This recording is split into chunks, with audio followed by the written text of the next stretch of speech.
Coming out of my cage and I've been doing just fine. Gotta be down because I want. Greg, how's the book? Not a fan. Oh, yeah. Greg, you reading?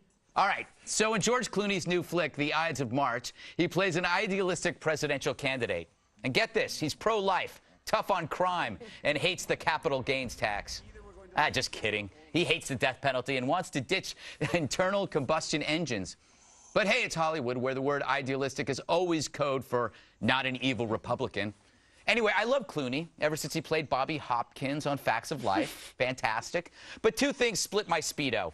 In an interview, he says he'd never run for president because, quote, there's a guy in office right now who's smarter than almost anyone you know, who's nicer and who has more compassion than almost anyone you know, and he's having an almost impossible time governing. Meaning, oh, is just too good for us jerks. You know, George would agree with Woody Allen that for Obama to really succeed, he should be a dictator, overriding the will of this nation of idiots. Worse, Clooney also said he shelved this cynical movie back in 2009 due to the post-election optimism of 2008, meaning he altered the course of his art to help a politician. To me, that stinks of propaganda by subtraction, burying content to make things rosier than they really are. My dog often did the same thing in my backyard. Hey, Angie, will there ever be in a movie a likable conservative president in the movies? No. Not in our lifetime. I don't think so. Not Well, we could get Beckel's brother to play one. That's true. Yeah. Who's going to fund the movie? He wouldn't be likable. No, he wouldn't. He's my brother, and he ain't heavy. Yeah, he is. Listen, does anybody stop for a think here? Let me speak for the business side of this table, which is centered right here in the middle. Clooney made a decision not to come out with a movie that whose message is right out of line with where the country is. So wouldn't you hold back your movie until things change? That's one way, Bob. That is one way to look at it. That he didn't want to damper the optimism. But he wouldn't have done that for a Republican. Let's face it, would he? I wouldn't either, but that's not the point. I wouldn't want to go out and lose money. I wouldn't want to go lose money. He would lose money on that kind of picture right now. It would make no sense. That's not saying a lot for Barack Obama. I mean, if his campaign is supposed to be based on all this positive thinking, why wouldn't you want a movie out there that's positive? Who said it's going to be based on positive thinking this time? He did. He did. It's a very idealistic president. No, that was 2008. You got to get out of that. By the way, Clooney doesn't care about making money. People still want it. I think Graham Beckel would be a very good make a very good president. I think we're learning all about this now because George Clooney is really upset that his ex-girlfriend is getting all of this attention for being a contestant on Dancing with the Stars. Maybe. Yeah, but he'll find someone. My favorite quote, though, Dancing with the Stars? Is when they asked. Talking about Nancy Grace, right? Is when they asked George Clooney if he would run for president. Yeah. And you know what he said? He said, I have a really good job. I get to hang out with seductive people. You know, that's what I say when people ask me if I'm going to run for president. Hey, Greg, what is the other thing that would have split your Speedo? I'm just out of curiosity when you said that. So does that mean you're wearing a thong? There's a long list, Bob. Wait, Speedo is a thong, right? Yes, exactly. Good to know. And he didn't go out with Nancy Grace, did he? Who? Clooney? No, I was joking. Hey, can I talk about... we can start that on Monday. Man, I'll tell you, I've had worse taste than that. Go ahead. All right, I want to talk about Warren Buffett. You know how he wrote that op-ed in the New York Times saying that the super rich are not paying enough taxes?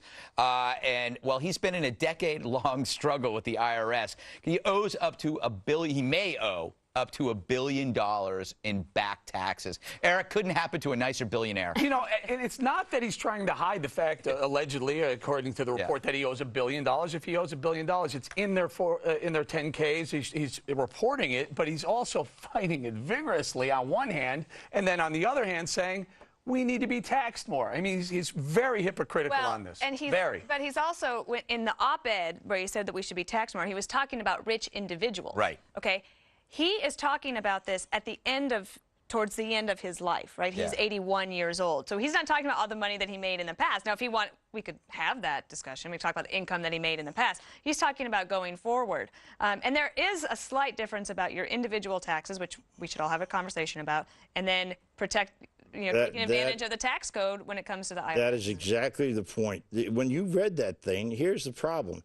He did not. It is not his tax bill. It is one of the several hundred companies that he owes are fighting the Internal Revenue Service. For those of us who fight the Internal Revenue, listen, there's hundreds of thousands of people who fight the IRS. We all lose because the bastards can run everything they want and take it away from you. But at least there's a tax court.